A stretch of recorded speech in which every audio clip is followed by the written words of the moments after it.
Hey everybody, this is a 2006 K&O enclosed trailer.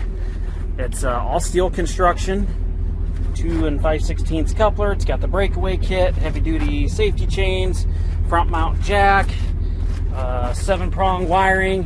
Now your up top marker light is not working there. Your tires are in pretty good shape all around. I'd say, just to be safe, 50% or better all around. Marker light works there.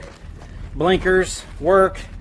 You've got an inside light that runs off the trailer power. And then you also got an extension cord here that plugs in from the outside if you wanted to put actual work lights in here. They use this as a job site trailer. Wooden floor, guys. All steel. You got an access door up on the front right. And this is a flip down door. Make sure you look at the pictures. Door is in good shape. This marker light's not working, but the brakes did work when we tapped them there. So again, if you're looking for kind of a heavy duty job site trailer, she's ready to go to work.